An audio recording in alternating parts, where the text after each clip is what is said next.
Aloha and welcome to Stan the Energy Man. As you can see, I am not Stan the Energy Man. Stan is out and has asked me to stand in, and I am Rachale, the Energy Woman.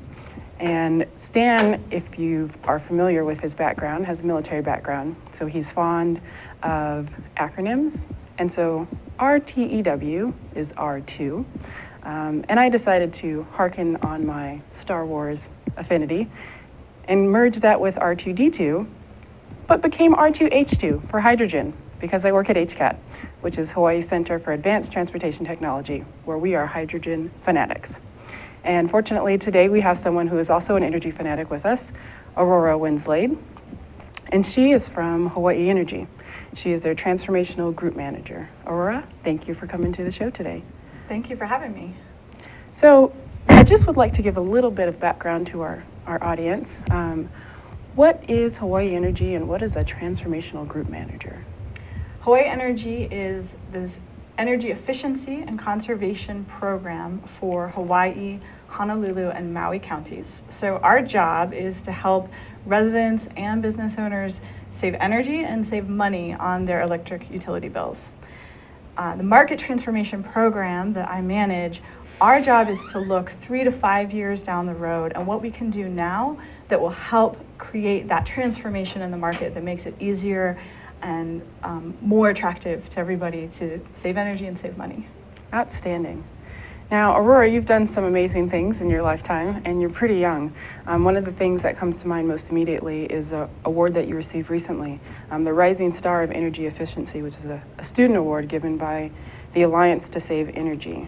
Can you tell us a little bit about what that award is and how it was to receive that award in DC this fall? Sure, it was a huge honor to be selected. I think for many years now, the Alliance to Save Energy, which is a bipartisan national nonprofit that brings together people across the aisle to look at energy efficiency, which is really the cheapest form of energy that we have available to us, and how we can move that forward. For many years, they've been recognizing people who are truly accomplished in this field. And then for the first time this year, they said, well, let's look at some of the young people who are rising in the field and who show great promise. So I was one of 2 of the first rising stars, and I was recognized for the work that I've done here in Hawaii at Hawaiʻi Energy, helping create community-based social marketing campaign to save energy, and working closely with the University of Hawaii to look at their energy practices and how they could put in place a strategic energy management approach for the 10-campus university system. And prior to that, my work with the University of California, Santa Cruz, doing similar work, helping create sustainability programs and energy saving programs. Outstanding, congratulations. Thanks. And so I've heard you mention energy efficiency a few times, and I know for those who have seen the show before, we've had Ray Starling on, and he's also a host here at ThinkTech Hawaii, and he's definitely a supporter and a strong encourager of the importance of energy efficiency. So do you mind sharing with our audience a little bit more about the importance of energy efficiency, particularly here in Hawaii, but how it can apply globally as well? So the cheapest energy and the best way to keep fossil fuels in the ground is not to use it. And there's really 2 ways to do that. One way is, I say if you, for example, if you ride your bike instead of driving your car, you're not using fuel at all. If you turn the lights off instead of having them on, that's conservation. Efficiency is where you replace that old incandescent light bulb with an LED bulb. So you get the same amount of light, but you're using less energy to do it. And for many years, we've been building a society based on cheap fossil fuels. And so efficiency wasn't always cost effective. It wasn't always the first priority. And so the good news is that means there's a lot of room for us to improve technology, improve the way we function, and then spend less money and use fewer fossil fuels. So efficiency is always the first thing that you want to do. Renewables comes next, and they're complementary technologies. Okay. And so one of the projects that you were recognized for in your award with the Alliance to Save Energy was a project you worked on to do some energy efficiency work in apartments and condominiums across a few of the neighbor islands, I understand. So how has that project progressed, and how did that come together? Well, so it's still in a pilot phase right now, and many people on the islands have actually been trained in the practice of community-based social marketing, or CBSM. Okay. And it's not social media, it's not Facebook posts, it's actually using what we know about behavioral science to inform the design of how we help people change behavior. Oh, wow. So what's interesting is when the researchers look at this and they study, we have this idea that if only people knew, if only they knew the right thing to do, they would do it. Mm-hmm. But the research actually shows something quite different than that. I know that composting is better for the environment. I know how to compost. Doesn't necessarily mean that I'm composting. Just knowing how to use less energy doesn't always translate into doing it. So what CBSM does, what community-based social marketing does, is it takes a research approach and says, first of all, let's be very strategic. Let's pick a community, let's pick an audience to target, and then let's look at what would be the highest impact behaviors that if people change them would save energy that people aren't already doing.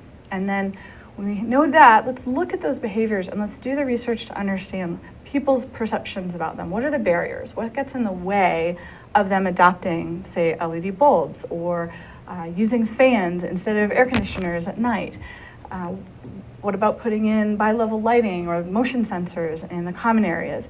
Let's look at these behaviors and let's understand the barriers, and let's also understand what people see as the benefits, and then custom design marketing campaigns that help inform people to bring down the barriers, bring up the benefits, and then increase adoption of a given behavior. And so it's a very targeted approach, and it's a step-by-step process, and we're in that process now. We're actually in the process of researching what are the barriers and benefits to this list of behaviors that we've honed in on, and then we'll be piloting in some of the apartment and condominium buildings, figuring out then what works best to help people change this behavior, what makes it easiest for them, so that we'll then have an effort that we can roll out across the islands and all of the islands that we serve.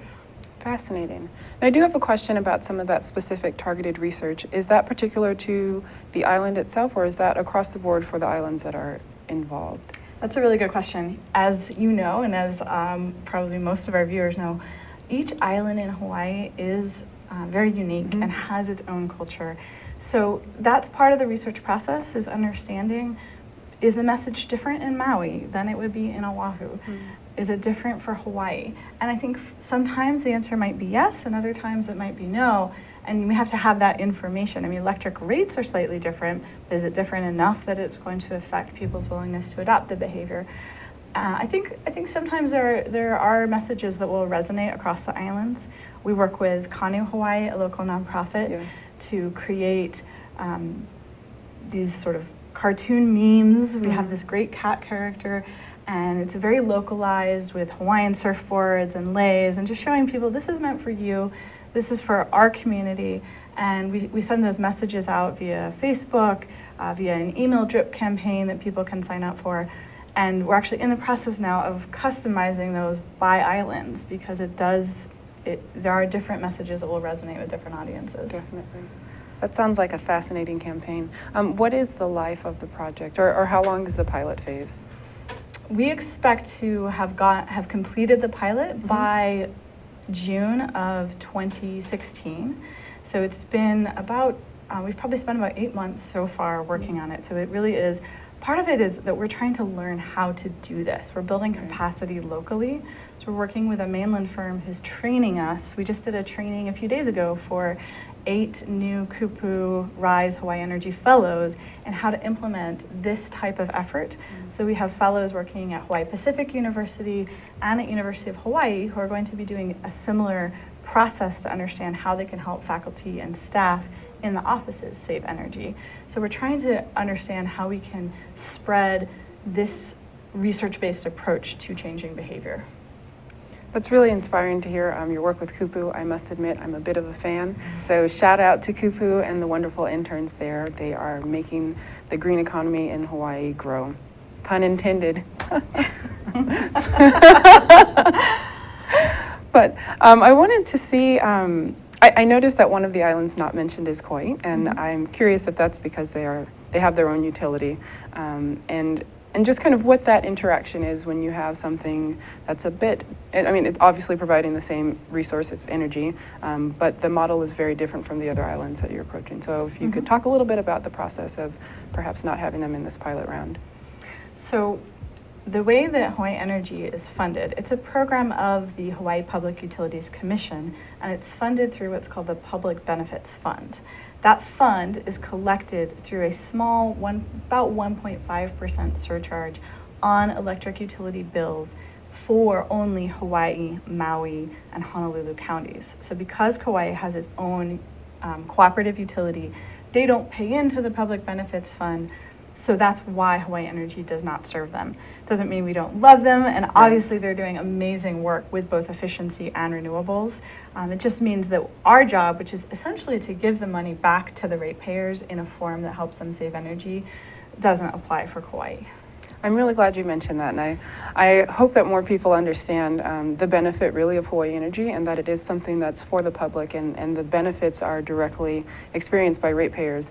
And sometimes we're not able to see that because we're just looking at the numbers, but it's really fascinating to see the work that you're able to do with the funds that are received from the ratepayers across the state. So I know you mentioned that you had some things that you wanted to mention, particularly about energy efficiency, an upcoming kit of sorts? Yes. Okay. Yeah, this is very exciting. So you asked me, what can people do in their homes to save energy? And we have a perfect timing. We are going to be launching on November 24th our second round of home energy kits. So there's 2 kits that are going to be available. One kit is absolutely free. You just have to be an electric utility ratepayer in one of those 3 counties. Go online to hawaiienergy.com, put in your information, and you can get a free kit that can generate up to about $16 a year in savings. It's worth about $25. We also have a kit for $10 that has about a $50 value and could generate up to about $45, $46 a year in savings. And we'll mail the kit to you. You can get one kit, you can get both kits, and they you can only get one of each. And they're available just while supplies last. So last year when we launched this, we had several thousand kits go out. So we're expecting a great response, launching just in time for the holidays. It does take about 4 to 6 weeks for them to arrive, so plan ahead. But if you go to hawaiienergy.com/kits, you can find that in just a few days from now. Well, thank you, Aurora. And as we prepare to go to a break, I hope that everyone paid attention to that free element of the kit. There's no reason why you shouldn't go to hawaiienergy.com/kits to be sure to get your kit for the holidays and for your friends. So we'll be back in just a moment, and we'll get some more information about energy efficiency from our Aurora Winslade. Thank you. Thanks. Hi, my name's Cindy Matsuki, and I host the show High Growth with HTDC on ThinkTech Hawaii. This is the show where we talk about all things tech, innovation, entrepreneurship, and manufacturing, because there's so many things going on in Hawaii and more people should know about them. So this is the program that you can come and find out about all the things happening in Hawaii. And this show also airs on Olelo 54 along with ThinkTech Hawaii. And it broadcasts live every other Tuesday at 3 p.m. So don't forget, check out the show Tuesday, 3 p.m. every other week. High Growth with HTDC. Thanks. That was a quick break, but thank you for hanging on.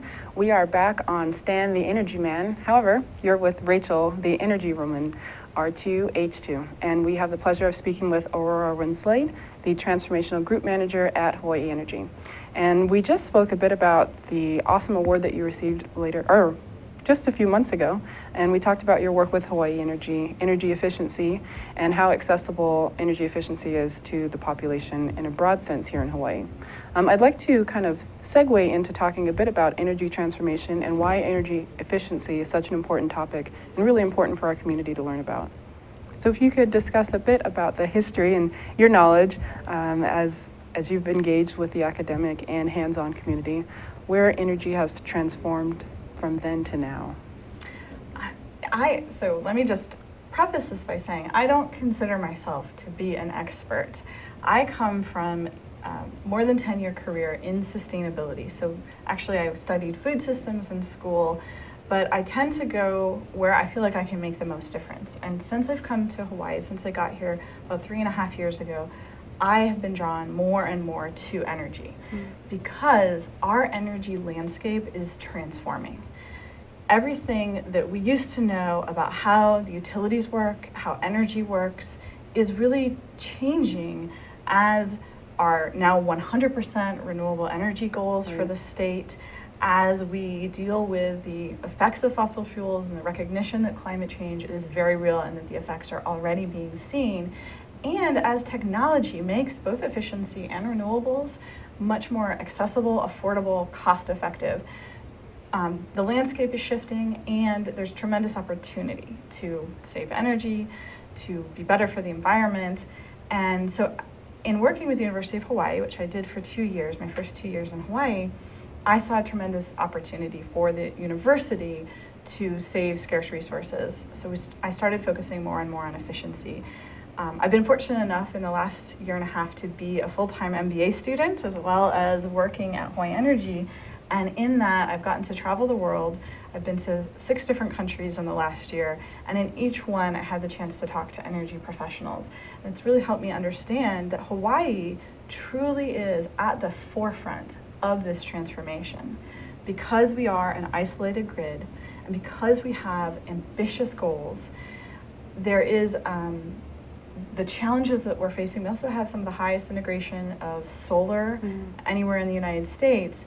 The challenges that we're facing in addressing this, everyone is looking at Hawaii to see how we deal with it. And efficiency is, I feel like it's sometimes the forgotten stepchild of the energy world, because renewables are exciting and they're sexy. Yeah. But I'm here to say efficiency is sexy too. Efficiency is sexy too. Remember that. That's right. You know, let me give you an example. So if somebody's putting PV on their house, which is a great thing to do, sometimes they don't remember that the first thing you want to do is reduce your load, because the fewer PV panels you need, the less it's going to cost you, and the more space, so to speak, on the grid for PV you're going to leave for your neighbors. So the more you can reduce, the less resources it's going to take.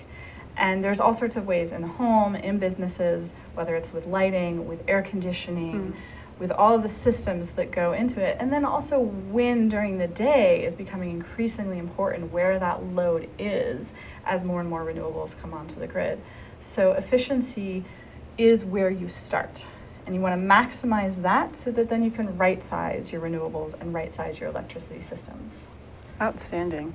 Now, you mentioned right-sizing, and so right-sizing sometimes has a lot to do with what your energy input is or what your generation source is. And with that high penetration of solar energy, and with more organizations and entities, and we have government and nonprofit and for-profit businesses looking at different renewable energy models, how do you see those coming together? How do you see the transformation of generation to distribution, as well as regulation? How do you see that transforming here in Hawaii when you mentioned that we're at the forefront of those kind of 3 areas of energy transformation? Well, I'll speak for just myself as Aurora, not necessarily on behalf of Hawaiʻi Energy right now. Sure. But I think that the coming together of the Public Utilities Commission and their staffing up and looking really deeply at how they regulatory-wise support this transformation of our electric utility companies, whether that's Hawaiian Electric or NextEra, and of the sort of amazing work that the Energy Accelerator and other startup company incubators and startup companies are doing to say, how do we bring together the technology to make both generation, distribution, and transmission all work as efficiently and as smoothly as possible to reduce the amount of energy that we use, and also to even out the load and use the energy when it's generated. I mean, that's always been the challenge of energy, is that without storage, it has to be used both close to where it's generated, and it has to be used immediately. So unlike any other commodity, energy has these unique characteristics. And of course, we don't want blackouts. We don't tolerate that. So that's not allowed. The regulation of the energy frequency and of the entire process, the infrastructure for the energy system is also immensely complicated. I'm not an engineer, so I don't profess to understand all those complications, but it makes energy a really exciting and interesting business to be in right now. I agree. It is exciting and interesting. And some of those things you mentioned about storage is why hydrogen is so exciting for me and really what encouraged me to be more engaged in that energy infrastructure landscape. One of the other things that you were recognized for with your award was you authored a energy solutions report for UH, and it mentioned that you laid out some specific goals for improving energy efficiency relating to financing, coordination, policy, and a few other things.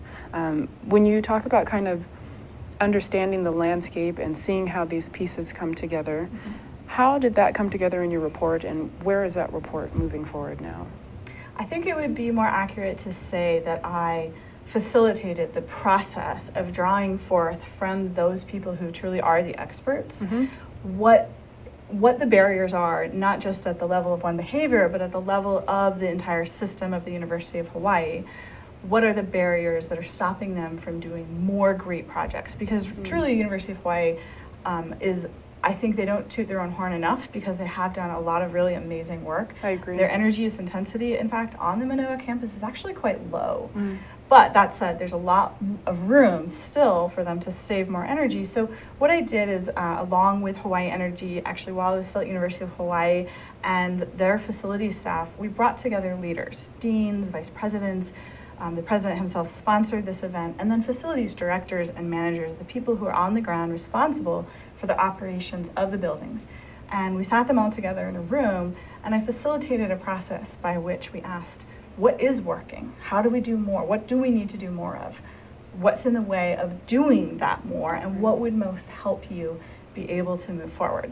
And we had wonderful note takers who took detailed notes of every one of these small group discussions. And then I spent several weeks with Jim Maskery from the Hawaiʻi Natural Energy Institute and Steve Meter, who is the interim assistant vice chancellor at Manoa responsible for facilities. And we distilled from all of this input a list of priorities that we could fit on one page. So that could go to the university leadership. And it included administrative commitment. Facilities staff need to know what the targets are and that they're supported by their leadership. It included financing. So the university is now working on a green revolving fund to create a steady stream of capital to fund these projects. It included better sharing of best practices and better communication across the community. For example, the College of Education at Manoa does a great job of doing things like green days, where they shut down buildings when the campus is on break and allow the facility staff to greatly reduce the energy load.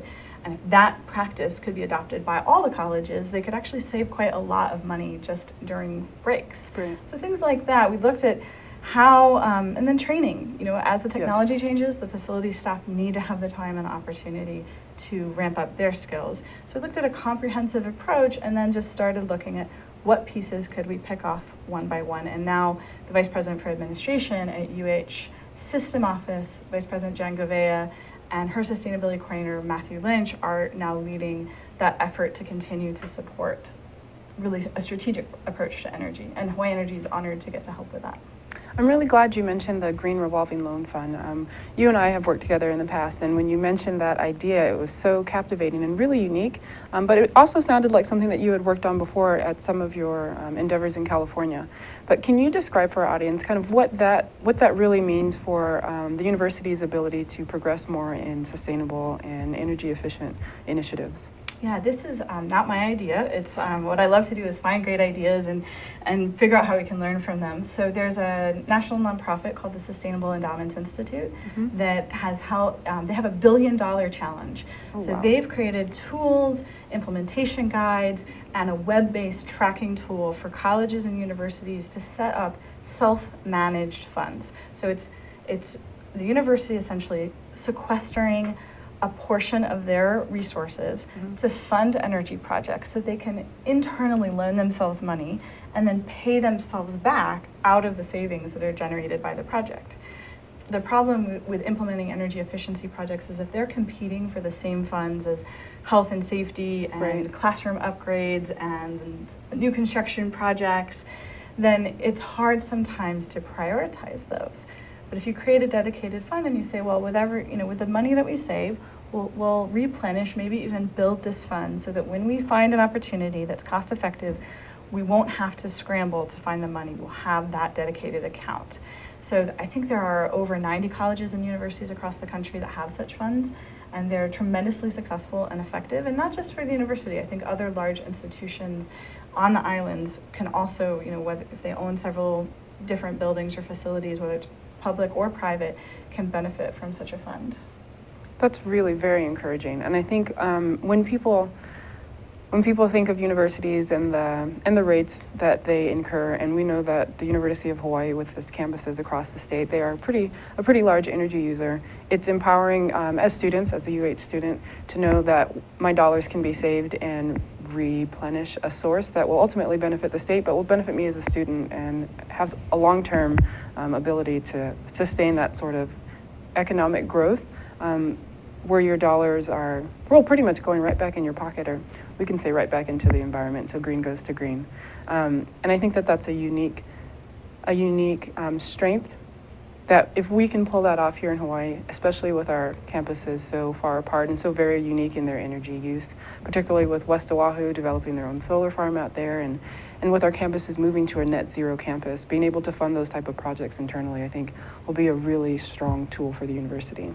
Oh, what's really great about it too is how the community is coming together to help them. So Ulupono Initiative, Blue Planet, Hawaiian Electric, members of different congressional offices all came together. Sultan Ventures, a whole diverse group of people, I don't think I'm remembering them all, to troubleshoot and problem solve. The Public Utilities Commission, how to help the university do this.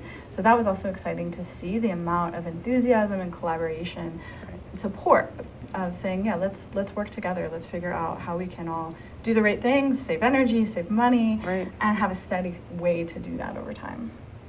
So I hear the common thing of bringing things together. So when we think about energy, different inputs and its transformation changes the landscape, how do we bring in different skills from different experts across the field and really kind of hone in and distill the best practices, as you mentioned, for what we can do going forward. So for people who may not necessarily be involved in energy, but may want to learn more about it, a few things come to mind, the Aloha Plus Challenge and the dashboard that's available, so people in the community who may not be engaged can still see the progress in these different areas of sustainable progress twice, but in the state, and then things like the Hawaiʻi Energy Policy Forum. Can you speak to some of the other things that you're engaged in, or some of the other opportunities that community members may have to be more aware of and engage potentially with energy? Well, definitely you mentioned the Aloha Plus Challenge, and I think with the World Conservation Congress coming to Hawaii in 2016, there's an opportunity to connect around this commitment to 6 different sustainability targets with thousands of people from all over the world coming to the islands. I know just a small example at Hawaiʻi Energy, we offer teacher training. So for any educator in K through 12, public, private, we have day-long trainings where we teach teachers how to bring energy education into the classroom. We're actually going to be piloting bringing these home energy kits to the parents through the kids, teaching the kids how to install different pieces of equipment in their homes so that they can bring them home. And I know that the Department of Education and Optera have a great partnership through the Kahe Initiative. So there's a lot of opportunities for the kids to actually learn and be the leaders. We mentioned the Kupu nonprofit offers all sorts of educational opportunities for paid internships for students. And in March, I'm really happy to say the 4th annual Hawaii Sustainability and Higher Education Summit will be taking place March 10th through the 12th at UH Manoa. And that brings together everyone from both public and private higher education institutions, students, faculty alike, communities invited to work together for sustainability in higher education. So there's a lot of different ways for people to connect. Of course, Hawaiʻi Energy, we just are happy to give you information for your home or your business. And you mentioned the Hawaiʻi Energy Policy Forum. They put on an annual Clean Energy Day that is a great place. It was one of the first places I went as I was learning about the energy landscape here in Hawaii. That is excellent. It's really inspiring to hear. We are going to take a break and we'll return shortly to learn a little bit more about what you can do in energy in Hawaii. Thank you. Hi, I'm your host on ThinkTech Asia, Bill Sharp. I look forward to you joining us each Monday between 4 and 5 o'clock when we film right here in our studio in downtown Honolulu. The show, ThinkTech Asia, focuses on contemporary events in Asia, and by Asia we mean anything from Hawaii south to Australia and New Zealand, west to Pakistan, and as far north as the Russian Far East. Clearly, this is one of the most economically dynamic centers of the world, and we bring you up to date on what's going on in a whole host of countries in this very vital region. We look forward to seeing you. Aloha. I know you could barely hold on to your seats because you were so excited for us to come back, and we appreciate you hanging on for a bit. As we segue into our last few moments of the show, we'd like to thank Aurora Winslade for joining us, and to give you a little bit of a recap of what we've talked about. We talked a bit about energy transformation, energy efficiency, and the importance of that. And as we went to our last break, Aurora mentioned something very, very important, which is really helping the people who are going to lead and the people who are going to take on the challenges of today. How do we get them engaged in energy? How do we show them the tools that we have now and how to use them? And really the role that education can play in forwarding energy initiatives across the state. So would you be able to speak a little bit more about that? If you can bear with me for a moment, I'm going to take a step back and just notice something about the changing energy landscape and that transformation that's taking place. Traditionally, the energy industry was a fairly steady, slow to change, intentionally risk-averse industry, usually regulated through public utilities. That meant that you would get steady, but never huge profits, and that technology would take a long time to be implemented because of the need for reliable energy. As that is turning upside down, as the integration of renewables, renewable and energy portfolio standards, and just new technology and new regulatory models start to come into play, the energy industry is changing very quickly.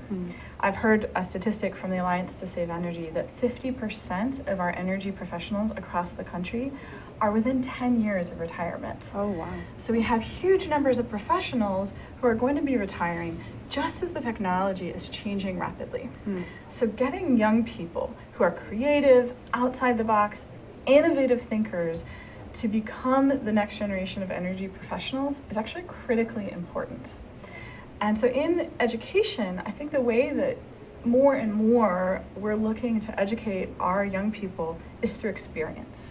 I know in 10 years of working in higher education, the young people who go out and get really interesting jobs are the ones who've done interesting things and taken on real hands-on projects while they were in school. So a lot of what I've tried to do is create those opportunities for students to become the problem solvers while they're still a student. And just the other day, as we did this community-based social marketing training at Hawaiʻi Energy, the trainer said to us, these young people were far more animated and excited, and they got the concepts even more quickly than people who may not have been doing it right for many years, and we're confronting them with change. Right. So the young people can be sometimes the first people to understand new ideas because they're not wedded to the old ideas. Right. So I think higher education and second, K through 12 education as well plays a critical role in giving students that opportunity to solve problems, because we don't even know exactly what the problems are that they're going to need to solve. True enough. They need to be able to do it. Yes. So that's really what we focus on. And the other thing is, I'm a parent, so I have 2 young children. It's really now much more clear to me, this idea of do what I say, not what I do, does not work. I can say that with confidence. So when we're educating our students, we have to be doing it in our facilities as well. We have to be saving energy. We have to be implementing renewables, which is why the Department of Education Kahe initiative, the UH sustainability strategy, Right. These things are so important. And the role that staff play, the facilities managers, procurement officers, the people in the dining halls play is just as important to the learning as is what's going on formally in the classrooms. That's really pretty encouraging.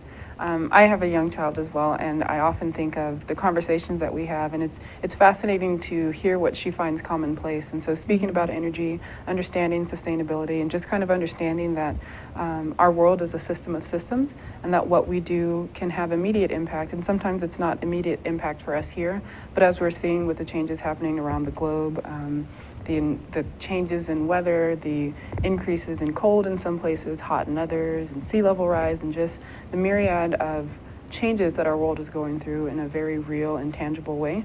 I think as those stories are shared, it becomes more clear that what we do really does impact the environment around us, even if that's not immediately impacting us. It impacts us as a collective society and just around the world. Now, back in Santa Cruz, I understand that you set up a sustainability office. And did you do that as you were a student there? I was fortunate to be among a group of students who came together and established first a series of student sustainability programs that are still going on today. Oh, good. And just as I was transitioning out of being a student, I had convinced the facilities director to launch a campus sustainability assessment. Okay. So for years I was saying, we need sustainability goals. And I didn't really know exactly what that meant, but it sounded good. One day she said to me, Aurora, how can we set goals if we don't know where we are? True enough. Okay, that sounded right. And I looked at a couple other campuses that had done assessments, and I said, perfect, we need a sustainability assessment. And after about a year of bringing together different people from across the campus, we had a proposal for how to do this. And just as I was on my way out, they said, wait, you got to manage this project. You can't leave yet. So one thing led to another, and I became the sustainability assessment project manager. And then after we completed that project, again, I was sort of on my way out the door, and they said, wait, we need you to start the sustainability office. So I was really privileged and fortunate to be there at the time that the sustainability office was founded and get to build it from me, one part-time, barely graduated student, to now they have, I believe, 4 full-time staff and about 30 paid student positions. And they work all across the campus supporting the many faculty, staff, and students who are really passionate about sustainability. And I think this model, it's similar to what the Aloha Plus Challenge, the Hawaii Green Growth Group has done, what those who are leading the UH and Kamehameha School's sustainability efforts. We don't have the answers, but this role of a facilitator who can bring people together, because to solve these problems, we need diverse ideas. We need lots of different pieces of expertise, and we have to bring that together in often a very collaborative, sort of non-hierarchical way, but then influence a hierarchical structure, which is how decisions get made in these large institutions. And there's a sort of new wave of young people and more experienced people figuring out how we do this work. And that's been my passion and continues to be my passion today. That's pretty inspiring. Now, the Sustainability Office, it sounds like, and if I'm wrong, correct me, but you mentioned that you were not initially focused on energy, but that's been something that has become an increased focal point for you since you've been here in Hawaii. But we've mentioned sustainability a number of times, and sometimes that feels like very catchphrasey. People say sustainability and you don't quite know what it means, and so to set targets and to set goals can feel very ambiguous. Can you talk a little bit about how that framework of sustainability, and then being in a place where things are moving forward in a particular area, how you're able to kind of maintain that sustainability background and then focus it in a particular area, and how that's moved over the years for you? Yeah, I think the process, whether you're looking at waste or water or transportation or purchasing decisions, the process is similar. So you want to start with understanding what the challenges are, then you want to start figuring out how you measure progress and where you are now, and map that against where you want to be, so that you can start to take steps to get you there. And that's true with energy, it's true with waste. We were able to increase diversion to close to 90% at UCSC in the time that I was there, from just over 30%. So with energy and, say, the Aloha Plus Challenge of creating a statewide energy dashboard, we have goals. We now have a 100% renewable energy goal, but we need to know where we are now and how far we have to go and how that's trending over time. And so the process of bringing together the experts really cuts across whatever sustainability topic you're talking about, and then bringing forward the best ideas and trying things out, piloting them on a small scale, taking what works, letting go of what doesn't. So I've been really honored and had a great time in the last 1.5 years at Hawaiʻi Energy, being able to work on some of these market transformation, education, and professional development, behavior change kinds of efforts where we get to try something out, see what works, and then scale it up. And I think that applies across all of these different indicators. I see. I'd venture to say that what you're doing works. Your recognition in the community as well as your recognition nationally certainly speaks to that truth. And so I appreciate you taking the time to share not only your experiences, but your passion, your engagements, and your encouragement for how people can be involved in the future and how they can really benefit from the work that you've done and the foundation that you've helped to lay here in Hawaii, as well as in places across the nation. So I'd like to tell our viewers, thank you for spending your lunch hour with me and Aurora, and I hope that you've enjoyed and been inspired by our conversation, and I hope that you get your free energy kits at hawaiienergy.com/kits. And you will see Stan the Energy Man next time, but thank you for taking your time with Rachale the Energy Woman, R2H2, over and out.